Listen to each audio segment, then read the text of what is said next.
The office printer was the only sound in the glossy, glass-walled space of Solomon Real Estates. Charles Solomon sat behind his sleek mahogany desk, sleeves rolled up, fingers tapping rhythmically on the stack of documents his assistant had left for signature. One by one, he flipped through property files, signing without pausing to read the names. Apartment 4A cleared, Unit 5C gone. 7B, he muttered, scribbling his signature without lifting his eyes. He didn't need to. For years, evictions were routine in his empire, just numbers and addresses. People came and went. Buildings remained. Behind him, the skyline of Lagos glittered in afternoon haze, blind to the quiet consequences of his pen strokes. He stood up, stretched, and passed the papers to Mr. Benson, his longtime legal partner. Get these processed. No exceptions. But the name tied to apartment 7B stirred something faint, too faint to name. It wasn't the name itself, Okafor, that caught him. It was something about the handwriting on the application note from years ago, now scanned into the file. He squinted, unsure why it tugged at the edge of a memory he couldn't place. Strange, he muttered under his breath, shaking it off. Probably someone who overstayed rent amnesty. Mr. Benson glanced at the note, then back at Charles. You sure you want to deliver this one personally? Charles nodded with indifference. Yes. People need to see who they're dealing with. He slipped the folded eviction letter into his suit pocket, grabbed his car keys, and left the tower, unaware that this one delivery would change everything he thought he knew. It was a hot Saturday afternoon at the open-air market near Charles's high-end properties when Karen Smith, elegant in designer sunglasses and silk pants, stood fuming in a queue. She didn't like queues. She especially didn't like being ignored. "Excuse me," she said sharply to the woman in front of her, Mary Okafor. Mary, dressed in a plain Ankara skirt and faded blouse, turned slightly, giving Karen a polite smile. "Please, we've all been waiting," she said softly but firmly. Karen blinked, stunned at the calm dismissal. "Do you know who I am?" she snapped. Mary simply turned forward. "Ma'am, we're all here for the same thing. Let's just wait our turn." The others in the queue murmured their agreement, and Karen's ears burned. That moment, however minor to onlookers, etched itself deep into Karen's pride. It wasn't just about the queue.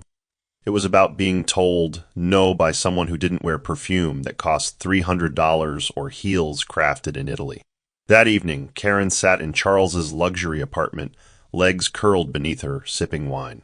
Her voice was casual, almost playful, but the bitterness was sharp underneath. "There's this woman I met today, rude, dismissive. She even lives somewhere near your building, on Yaba Street. People like that don't belong in our spaces." Charles only half listened. Karen smiled sweetly, already planning. She didn't know Mary's full story, but something about her had irritated her soul, and Karen Smith wasn't known for letting things slide. Karen's evening workouts were less about fitness and more about control. In her fitted tracksuit and high ponytail, she glided past the manicured edges of Charles's property on Yaba Street like a queen surveying her kingdom.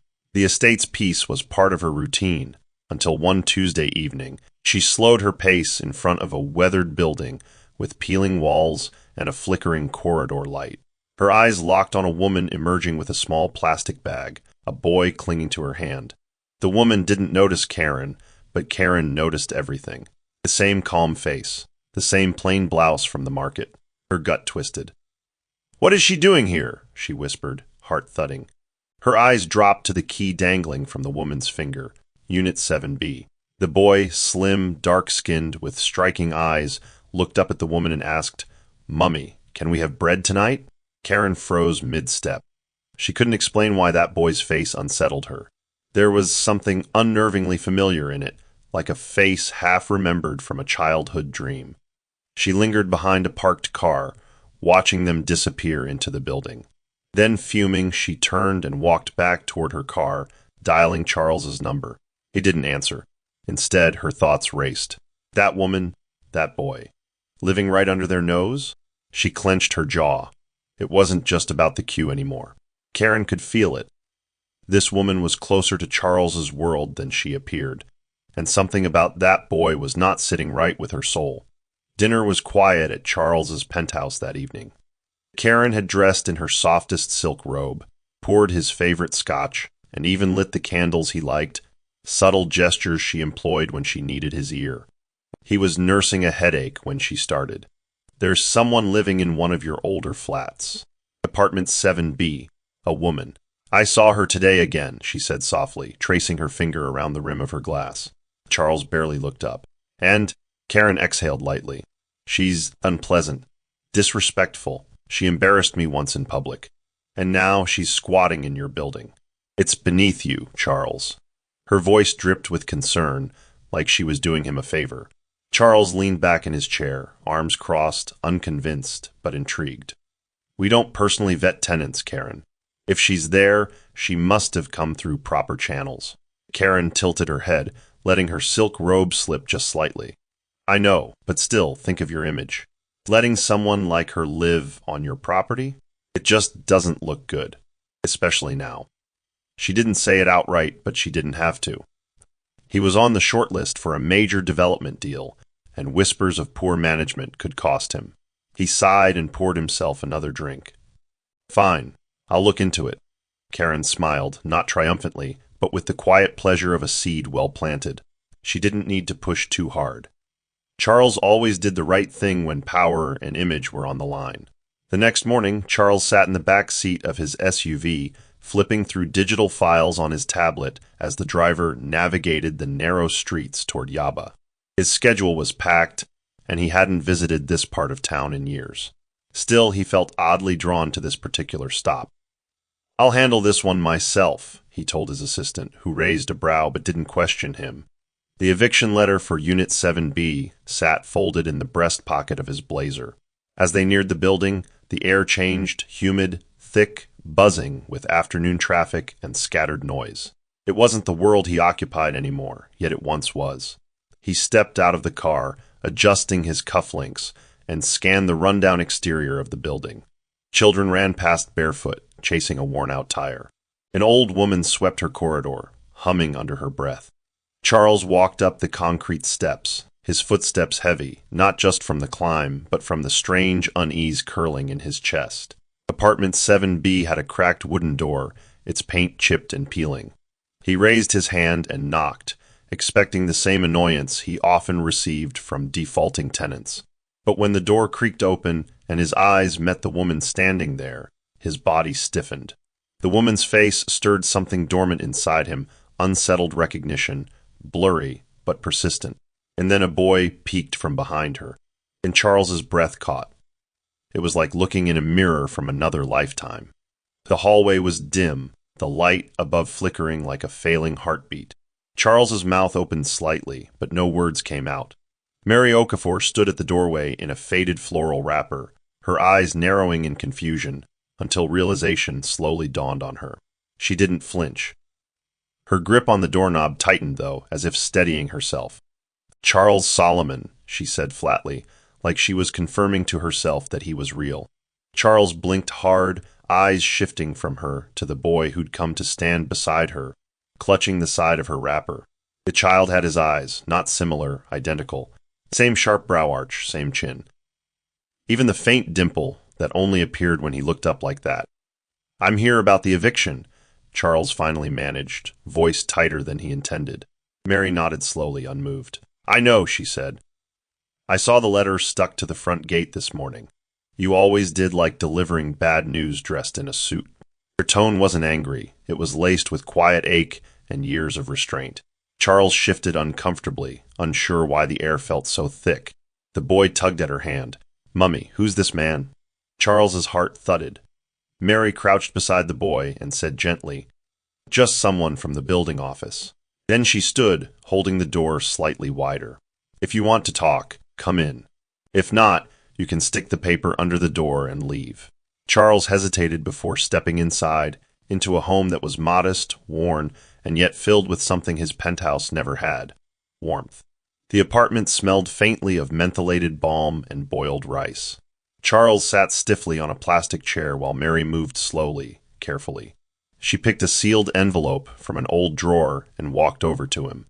"I've been saving this," she said, placing the envelope in his palm. "Wrote it over a decade ago. You vanished before I could send it. I never had your new address or your number. And when I found it months later, I thought, what's the point?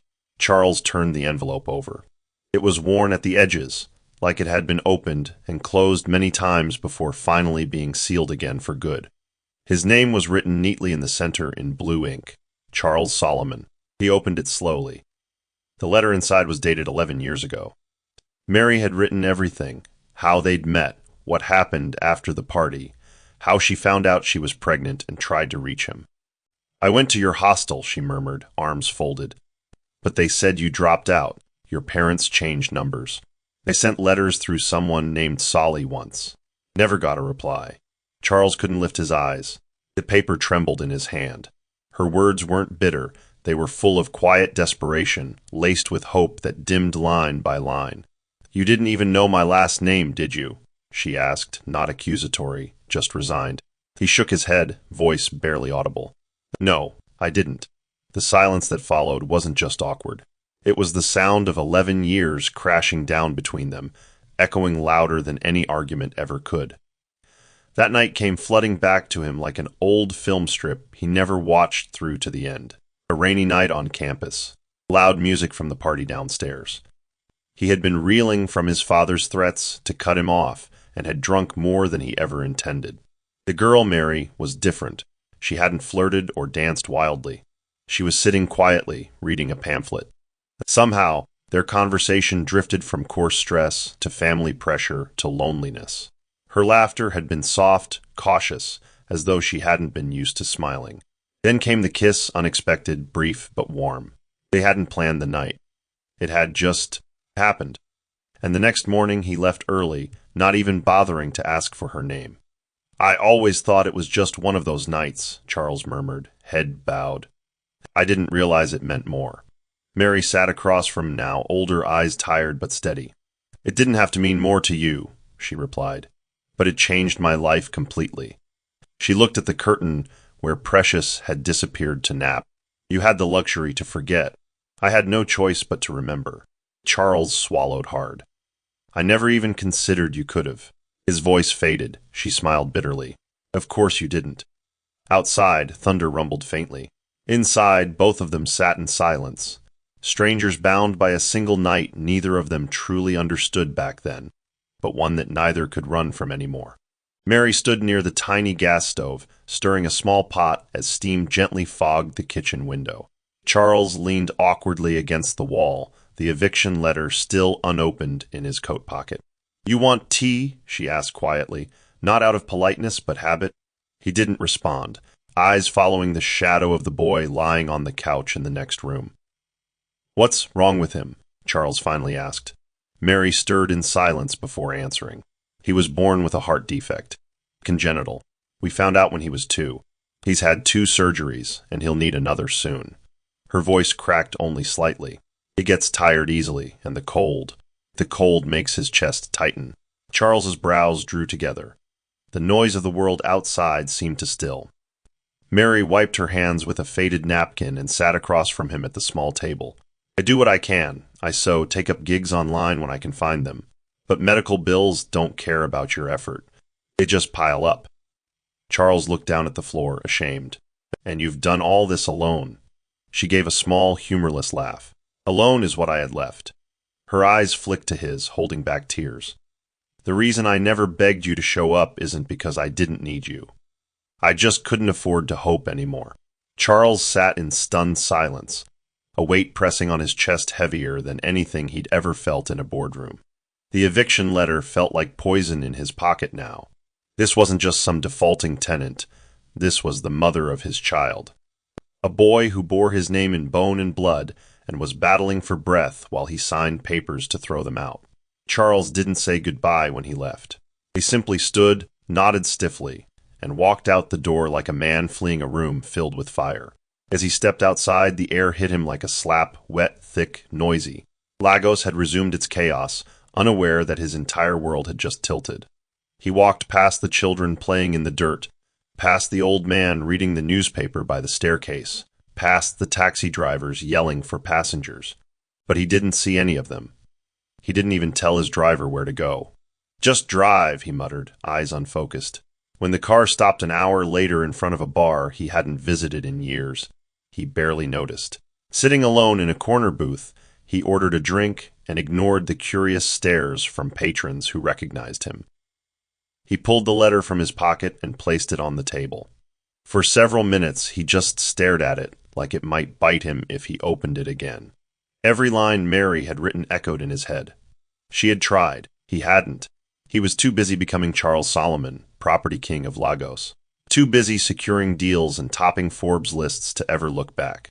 "How did I miss this?" he whispered aloud. The bartender glanced his way but wisely said nothing.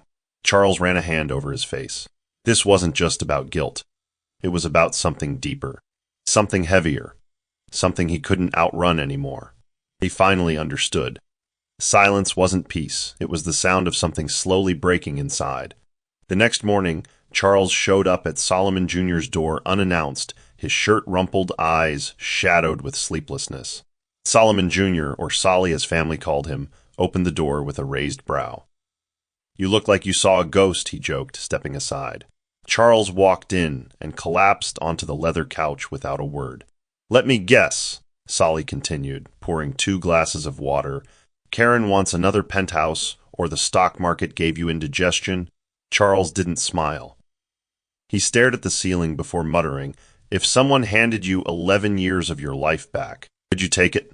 Solly froze. He set the glasses down and sat beside his cousin. "What's going on?" Charles turned to him, eyes red-rimmed. "I met someone, a woman, from school. The night I barely remember. She has a child, Solly. A boy." Solly leaned in. "You're saying," Charles nodded. "He's mine, no doubt about it." Solly exhaled deeply. "And you're just finding this out now?" "Yeah," Charles whispered. "He's sick, Solly. And I almost kicked them out of their home yesterday, with my own signature." Solly blinked hard, sitting up straight. "You're telling me you signed your own son's eviction?" Charles nodded again, the shame overwhelming. "She didn't beg. She didn't even raise her voice. Just handed me a letter she wrote 11 years ago." Solly was silent for a moment, then placed a firm hand on Charles's shoulder. "Then don't waste another minute. You may not get the last 11 years back, but you damn well better not lose the next 11. Karen sensed it before she confirmed it. Charles had changed. He was quieter, more distracted. He came home late and left early, often lost in thought, with that same haunted stare. So, one night while he was in the shower, she gave in to her instincts and went through his blazer. The envelope was there, still folded but no longer sealed. Her fingers trembled as she pulled out the yellowed letter and scanned the handwritten words. With every line she read, her breath shortened. A child, a one-night stand from the past, and worst of all, a woman she already hated. "Mary," she whispered venomously. Her jaw clenched. It wasn't just betrayal, it was humiliation. That was the same woman from the market. The same one who had dared to defy her. And now this woman was in Charles's life, because of a child? Later that night, Karen slipped into bed beside Charles, careful to maintain her usual poise. She didn't mention what she'd found, not yet. Instead, she watched him as he turned away from her, exhaling like the weight on his shoulders was becoming unbearable. She curled against him, pressing her lips gently to his shoulder. "You've been distant," she murmured. "Is everything all right?" He didn't respond. She already knew why. Her mind raced. There was no way she would let Mary and her child come between her and the life she had worked so hard to build with Charles. She had invested years into being by his side, his arm candy, his confidant, his public partner. She wouldn't lose that over a woman who lived in a flat with flickering bulbs and threadbare curtains. Quietly in the darkness, Karen made up her mind. If this secret was going to destroy something, it wouldn't be her. It would be Mary. That week, school resumed after the break, and Precious insisted on going.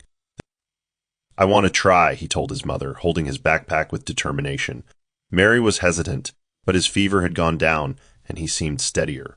"Okay," she said softly. "But you take your medicine with you. No running, no stress." Precious nodded, excited to be normal for once. But midway through the day, a sharp pain ripped through his chest during a math quiz. The teacher noticed his hands shaking, his lips paling. "Precious, are you okay?" she asked, alarmed. He nodded weakly, but seconds later he slumped forward, unconscious.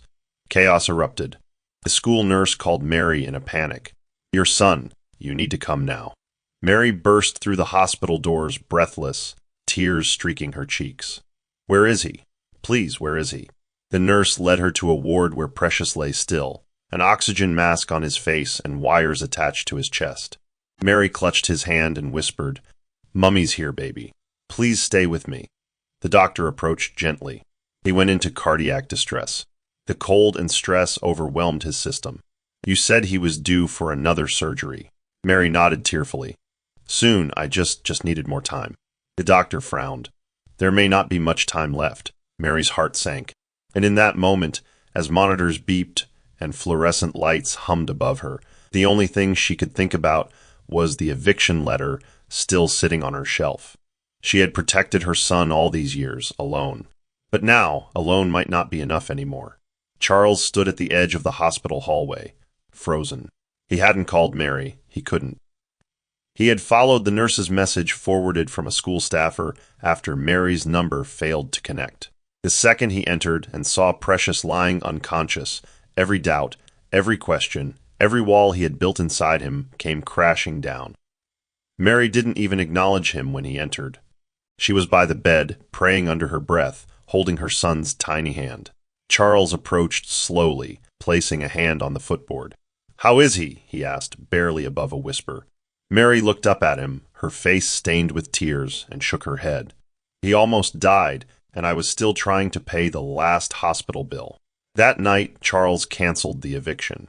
Not by phone, not through a manager. He drove straight to the legal office, pulled out the file, and crossed a bold red line through the order with his own hand. Effective immediately. "Apartment 7B is to be removed from all legal proceedings," he told Mr. Benson, who gave him a long, unreadable look. "Charles, are you sure?" Charles nodded without hesitation. "Yes, completely." He didn't tell anyone, not even Mary. He didn't want credit. This wasn't a favor. It was the bare minimum a father could do. And as he drove back into the night, the city lights blurred around him. For once, Charles Solomon wasn't thinking about deals or deadlines. He was thinking about a boy hooked up to machines, and a woman who had never once asked him for anything, even when her world was falling apart.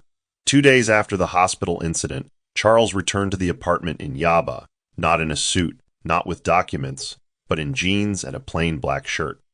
Mary had just come back from the hospital, looking physically present, but emotionally drained. She didn't offer him a seat this time. He didn't ask. "I canceled the eviction," he said quietly. She nodded without looking at him. "I know. The manager dropped a new notice under the door this morning." The silence that followed wasn't peaceful. It was tense, weighted. Charles stared at the floor, then finally spoke. "Mary, why didn't you try harder to find me? I mean, 11 years?" The question sounded softer in his head, but spoken aloud, it came out with edges. Mary's eyes snapped up, sharp with disbelief. "Excuse me?" She stood up slowly, arms folded across her chest. "I did try. I went to your campus residence. They said you'd left. I sent letters to an address you shared once, no reply. I asked a guy named Solly, nothing." Charles blinked. "Solly never told me." She scoffed. "Well, maybe he knew you didn't want to be found." Her voice was quiet but cut like glass. "And even if I had found you, what would I have said? Hi, remember me from that one night you don't even remember? I'm pregnant. You would have thought I was a scammer or desperate for your money." Charles looked pained. "That's not fair." She shrugged. "Neither was raising a child alone." Her voice cracked then, betraying her exhaustion.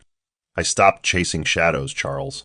I had a child to keep alive. Hope couldn't pay medical bills." He didn't try to argue. Instead, he sat down and whispered, "I'm sorry." But Mary just stood by the window, her back turned, because after so many years of silence, an apology couldn't cover the echo of everything he'd missed. Back at the penthouse, Karen had run out of patience. She noticed the change in Charles, how he slipped out without saying where he was going, how he now moved through their shared space like a visitor. When he came home late that night, she was waiting at the kitchen island with a glass of wine in one hand and her phone in the other. "You've been avoiding me," she said coolly. Charles dropped his keys into the bowl by the door. I've had things on my mind. She studied him for a beat, then stood. You know, it's interesting. I saw her. That woman, with her son. Charles froze. She smiled bitterly. You don't even deny it? He didn't respond. That was confirmation enough. Karen stepped closer, her voice dripping with sarcasm. Do you plan to announce your new family during a press interview? Or should I help write the headline? Real estate mogul has secret love child in slums. Charles's jaw clenched. Don't push me, Karen. She scoffed. Push? I've stood beside you for 6 years. I cleaned your wounds, helped build your image, played hostess to your investors. And now I'm being replaced by some forgotten girl and a sick child? Her voice cracked with bitterness. Do you know what this will do to your public profile? Charles turned away. I don't care about that right now. Her laugh was cold and cruel. Well, I do. That night, she made a call to a journalist friend, someone who owed her a favor. I've got a scoop for you, she said.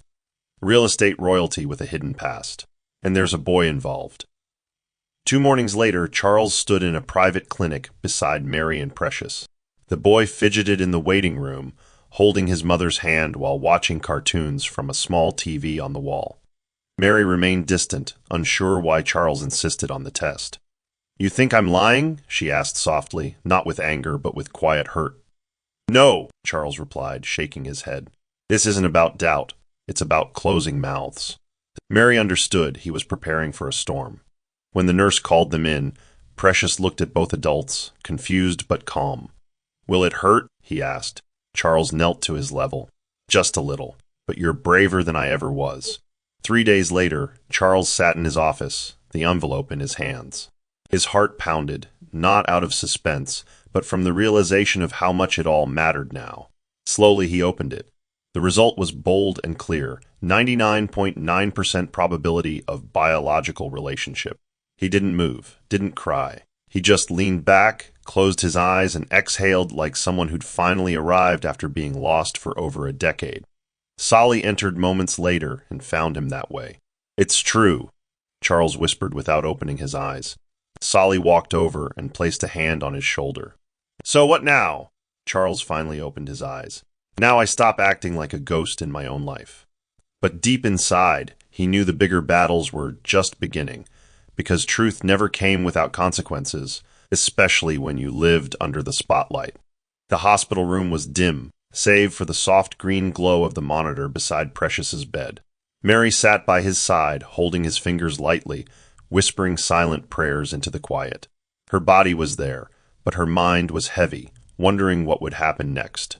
Whether her son would be strong enough to face the world waiting outside those doors. Then, just after noon, she felt his hand twitch. Her eyes flew open. Precious, she whispered, leaning in. Slowly, his eyelids fluttered, and he blinked against the soft light. He looked around, dazed, then whispered hoarsely, Mummy?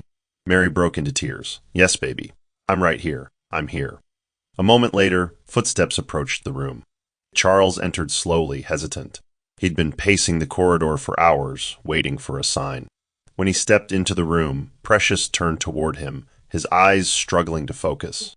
Who's that? The boy asked, his voice barely above a whisper. Mary opened her mouth, but before she could speak, Charles stepped closer and knelt by the bed. He smiled softly, a gentleness Mary had never seen in him. Hey, buddy, I'm a friend of your mum's, but I think I'm something more. Precious looked at him curiously. Are you my uncle? Charles let out a breath and shook his head. No, I think I'm your dad. The boy stared at him a moment longer, then looked at Mary. She nodded slowly, tears in her eyes. For the first time in 11 years, Charles felt the word father settle on his shoulders, and instead of fear, he felt something strangely peaceful. The next morning, Karen stormed into Charles's office without knocking, slamming her handbag on the table. So it's true, she hissed, tossing a printed article across his desk. Charles didn't flinch. He picked up the paper, one of those gossip blogs, and scanned the headline, Billionaire mogul linked to hidden son and forgotten flame. He sighed. I should have known it was you. Karen laughed bitterly. Oh, please, don't flatter yourself. I'm the one who's been lied to for weeks. I found out like everyone else online. Charles stood, voice calm but firm. You found out because you went looking. You don't trust. You dig, sabotage, manipulate. And now you're angry that you struck gold? Karen walked around the desk and jabbed her finger at his chest. You're throwing away everything we've built for some woman from your past and a child you didn't even know existed? Charles didn't blink. No, I'm not throwing anything away. I'm facing what I should have faced years ago. Her expression hardened. You think this ends here? You think you can just play house and no one will notice? He met her eyes. I don't care who notices. She stared at him, stunned.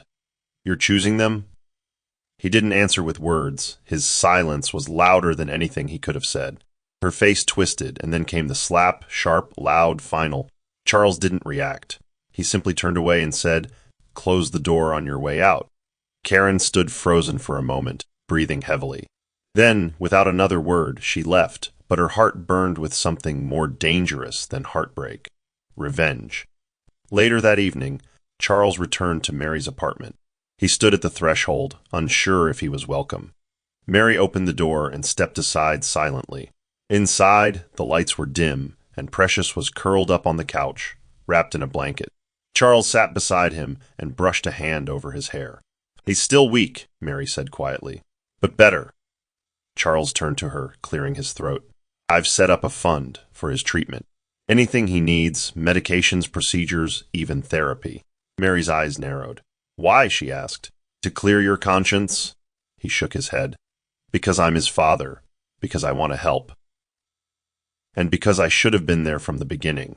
Mary crossed her arms, her voice low. "You don't get to walk in with money and think that fixes everything." Charles nodded. "I know, that's not what I'm trying to do." He reached into his coat pocket and placed a small brown envelope on the table.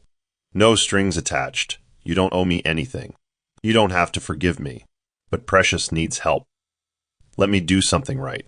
Mary stared at the envelope, then back at him. "This doesn't mean you get to control us." His expression softened. "I wouldn't dare try." A long silence passed between them, filled with unspoken memories and buried pain. Then finally, she picked up the envelope and tucked it in the drawer. "I'll use it for him, but we're not your responsibility, Charles." He stood, hands in his pockets. "Maybe not, but I want to be." And with that, he walked to the door, not expecting thanks, not hoping for redemption, just taking one step towards something that felt like fatherhood.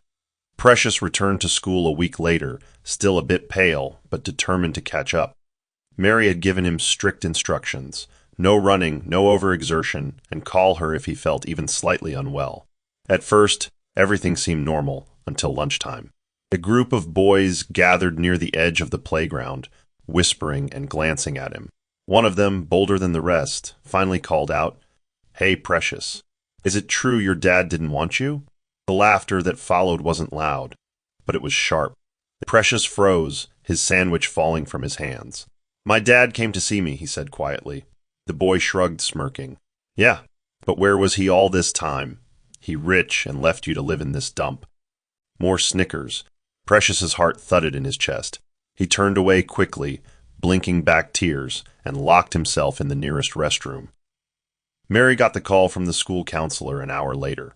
She arrived to find her son curled up in the nurse's office, staring blankly at the ceiling. Charles arrived 10 minutes later, his face tight with concern. When Mary stepped aside to let him speak with Precious, Charles knelt by the cot. "Talk to me, champ," he whispered. "What happened?" Precious didn't look at him. "They said you didn't want me." His voice was small, barely a whisper. "That you were ashamed of me." Charles's throat tightened. He reached for his hand. "Listen to me. None of that is true. I didn't know about you. That's the only reason I wasn't there. But I'm here now, and I'm not going anywhere." Precious finally looked at him. "Promise?" Charles nodded solemnly. "I promise." Mary watched from the doorway, arms folded, grateful but guarded. Because healing took more than promises, it took time. Karen hadn't seen Charles in a week, and the silence was gnawing at her pride like termites in a wooden frame. She had hoped the article would shake him, force him to choose. But instead, it had only made him colder. So she crafted a new plan: public manipulation. That weekend, she posted a carefully staged photo on her social media. Her hand resting on Charles's back at a gala event from months ago, both of them laughing. The caption read, Moving on doesn't mean looking back. The post went viral in their social circles. Old friends started messaging Charles, board members forwarded the photo with thinly veiled questions, and investors wanted clarity on his situation. Karen didn't care about the boy. She cared about control, and she wasn't ready to lose it. Charles saw the post that evening and sighed. He didn't call her, didn't comment. Instead, he met Solly for drinks and vented in clipped sentences. "She's spiraling," Charles said, shaking his head. "She thinks I owe her a future I never promised." Solly raised an eyebrow. "You did build a life with her, cousin. You gave her time, visibility, power. She thinks she's part of your legacy." Charles leaned forward, voice low. "Then she doesn't know me at all. My legacy won't be built on lies." Solly nodded slowly. "Then start rewriting it." Meanwhile, Karen scrolled through the comments on her post, unsatisfied. Rage simmered beneath her polished exterior. In her mind, Mary had stolen her man, and she intended to make her pay, even if it meant burning down everything Charles cared about along the way. That Friday, Charles showed up at Mary's apartment carrying groceries, fresh vegetables, a whole chicken, and a small tub of strawberry ice cream. Mary opened the door and arched a brow. "What is all this?" she asked, arms crossed but hiding a smile. "Dinner?" Charles said simply. "You've been cooking alone for too long." She hesitated, then stepped aside. Precious beamed from the couch. "You're cooking?" he asked. Charles grinned. "With your mum's help. I'm just the assistant." The evening unfolded in a quiet rhythm. Charles chopped onions clumsily, and Mary scolded him for bruising the tomatoes. Precious laughed louder than he had in weeks. For the first time in a long while, the apartment felt full, not just of sound, but of warmth. After dinner, they all sat on the floor, playing a board game with missing pieces and laughter that echoed far beyond the walls. Mary watched Charles closely, her gaze softening despite herself. There was a gentleness in him she hadn't expected, a clumsy tenderness that felt real. When she walked him to the door later that night, she leaned against the frame, arms folded. "Don't think a few dinners and promises change everything," she said. Charles nodded. "I don't, but I'm not walking away either." She stared at him for a moment, then added quietly, "He's starting to depend on you now. If you disappear again, it'll break him." Charles swallowed hard. "I won't." They stood there for another moment, two people scarred by time, but held together now by a boy who carried both their features and their unfinished story. Monday morning arrived with a soft drizzle.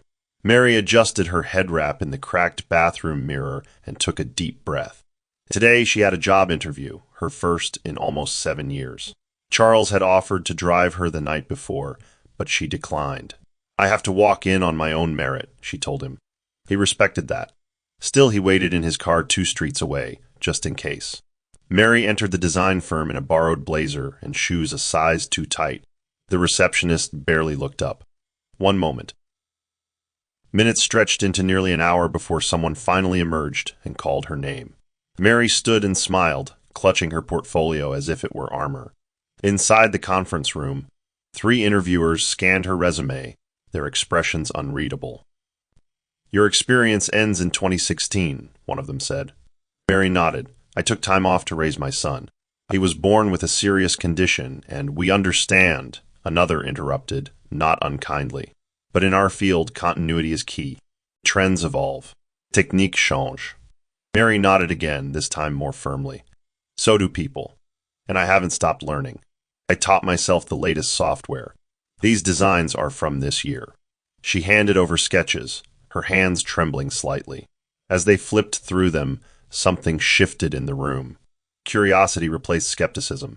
"You made these?" one of them asked. Mary nodded. "Every line." When she stepped out of the building, the clouds had parted. She didn't know if she got the job, but for the first time in years, she felt seen for her talent, not just her sacrifice. Late that night, in the shadows of a parking lot behind a popular hospital, a car engine idled. Inside, Karen sat with a junior staff member, nervous, jittery, and glancing around like a thief in broad daylight. "These are the files you asked for," he said, sliding a flash drive across the seat. "It wasn't easy. I could lose my job." Karen didn't blink. "You'll get double what I promised if everything on that drive is real." He nodded quickly and left. She waited a few more minutes before plugging the drive into her laptop. Medical records, therapy notes, insurance appeals, Mary's life laid bare in digital ink. She found the photo, Precious hooked to machines, oxygen tubes in his nose, face pale and haunting. Karen's lips curled into a cold smile. She dialed a number. I want these files leaked, quietly, discreetly. Let the story write itself. Powerful CEO hides sickly love child from the world while funding private care with company money. The voice on the other end hesitated. You sure? This could backfire on you too, Karen. She laughed, a sound as hollow as her intentions. I'm not in the picture anymore. I have nothing to lose. But behind her confidence was something darker, a sense of unraveling. Because no matter how much she dug, no matter what truths she unearthed, she couldn't change one thing. Charles had already chosen a side, and it wasn't hers. So if she couldn't have him, she'd burn down everything he tried to build from the ashes of their past. The fallout came swiftly. The leaked files spread like wildfire across social media and private investor group chats. By midweek, several board members requested an emergency meeting. Charles walked into the room with his head held high, but the air was icy. One executive cleared his throat.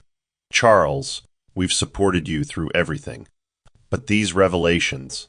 He slid a printed photo across the table, Precious's hospital image, stripped of dignity, plastered under a headline reading, The Boy Behind the Billionaire. Another board member chimed in. There's concern that your personal choices are bleeding into the brand. Investors are nervous. They feel blindsided. Charles took a deep breath. I understand your frustration, but let me be clear, this child didn't ask for this. My silence wasn't shame, it was protection. Solly, sitting at the far end, finally spoke. If you strip his humanity to protect your shares, what kind of legacy are we really preserving? A few heads nodded. Others remained stiff. Charles, the chairman said gently, you need to decide what matters most, image or impact. Charles leaned forward. I already have. The room fell quiet. I've poured everything into this company, and I won't let a child's illness become a PR scapegoat. If this board wants me out, say so now. But I won't apologize for being a father. No one responded. Silence filled the room, not with resolution, but with begrudging respect. As Charles walked out, phone buzzing with more media alerts, he knew the storm wasn't over. But he also knew this time he wouldn't run from it. He had something more important to stand for now. The evening of the Business Impact Awards was supposed to be a celebration of success, but for Charles, it felt more like a test. He arrived in a dark tailored tuxedo, face unreadable as cameras flashed. Every step he took on the red carpet felt heavier. He had invited Mary and Precious, not out of obligation, but because they deserved to see him stand tall, not just as a CEO, but as a man reclaiming what mattered. Mary hesitated when he first told her. It's your world, not mine, she said. But Precious begged, Mummy, let's go. Just this once. And so they came. Mary wore a modest navy blue gown Charles had sent her, and Precious beamed in a miniature suit, his chest rising steadily, no oxygen mask in sight. Inside the hall, the moment they walked in together, murmurs filled the room like an invisible wave. Karen stood at the far end in a crimson gown, eyes narrowed as she watched them. When the MC announced Charles as a nominee for Humanitarian Innovator of the Year, it wasn't the award that mattered to him. It was the feeling of holding Precious's hand under the table, grounding him. When his name was called as the winner, he walked to the podium with calm certainty. Success, he began, voice steady, isn't about how far you rise, it's about who you take with you. He didn't mention names, but his eyes found Mary and the boy beside her. The applause was thunderous, but Charles only looked at one person as he stepped off the stage, his son, who stood up and whispered, You were amazing, Daddy. After the event, in the shadowed corridor near the valet station, Mary stepped outside to get fresh air. The night air was sharp with perfume and polished lies. As she turned back to head inside, a voice sliced through the silence. You think you've won, don't you? Karen emerged from behind a marble column, her face barely lit by the dim outdoor lighting. Mary didn't flinch. I didn't know this was a competition. Karen took a step forward, heels clicking with menace. You humiliated me. You ruined my relationship. You think because he played hero in front of some cameras, he's changed? Mary's voice was calm. I didn't ruin anything. He chose to be present for his son. You're angry at that? Karen's eyes flared. You're temporary. He'll get bored. They always do. And when he does, I'll be there, reminding him what real power feels like. Mary gave a faint smile. Power without peace is just noise. Karen's hand clenched around her clutch. You don't belong in his world. Mary turned to walk away, pausing only to say, maybe not. But his world keeps showing up at my door. As she walked back into the hall, her heart pounded, not from fear, but from clarity. Karen was unraveling, and people like her didn't go down quietly. Mary didn't trust her, but she wasn't going to be intimidated either. The next morning, Charles stopped by the apartment unannounced. He looked tired, but there was something different in his posture, like he'd made peace with something inside. Mary let him in without a word. Precious was still asleep, and the apartment was quiet. They sat at the table, and for once, no tension lingered in the silence. Karen cornered me last night, Mary finally said. Charles's head jerked up. What? She didn't do anything, just whispered poison. But I saw it in her eyes. She's not finished. Charles nodded slowly, jaw tightening. She's trying to ruin what's left of me. Mary looked at him firmly. She's not the threat. Your silence is. He winced slightly but nodded. You're right. Then he reached into his coat and pulled out a document. I've added your name to a trust, for Precious. Whatever happens with me, his care, his future is guaranteed. Mary looked down at the document and then back at him. That's not what I want from you, Charles. He exhaled. Then what do you want? She paused. I want consistency. Not grand gestures, not rescue missions. Just presence, every day, even the boring ones. Charles leaned back in his chair. I don't know how to be what you need, but I want to learn. She smiled faintly. Then start by showing up without needing a reason. Outside, the street bustled with morning sounds. Inside, something unspoken settled between them, not a resolution, but a rhythm beginning to form. Saturday afternoon arrived like a quiet breath. Mary stood in the kitchen, stirring a pot of jollof rice while Precious danced around the small living room, his energy fully returned. The doorbell rang, and when she opened it, Charles stood there in a casual shirt, holding a bag of plantains and a DVD. Movie night? He asked, grinning. Mary stepped aside without saying a word. As they sat down, Precious in the middle, Charles on one side, Mary on the other, it felt almost surreal. No titles. No declarations. Just peace. As the movie played, Charles reached over to refill Precious's juice. Mary watched, quietly smiling. There were no promises spoken, but presence, it was finally steady. Across town, Karen scrolled through her phone, watching a photo that had just surfaced online. Charles walking into the apartment complex with groceries in hand. Her eyes burned with fury. He thinks he's safe, she muttered, staring into the mirror. Behind her mask of elegance, she was already making new calls, gathering new allies.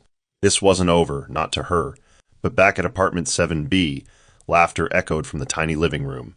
For once, life wasn't about who won or lost, it was about showing up, about holding the pieces and rebuilding slowly. Charles hadn't earned forgiveness, but he had chosen fatherhood, and for now that was enough. Here's the Bible verse for the story. This verse reflects Mary's quiet resilience, Precious's fragile strength, and Charles's emotional awakening. Even when abandonment, betrayal, and silence surrounded them, God was near, especially to the one who had no voice but kept the faith. Moral of the story: time lost can never be reclaimed, but presence today can heal what silence buried yesterday. The story teaches that responsibility delayed is still a responsibility waiting to be embraced. True fatherhood and love are not defined by perfection or wealth, but by daily presence, quiet consistency, and courageous accountability. Healing doesn't come from grand gestures, it begins when truth is faced, and wounds are no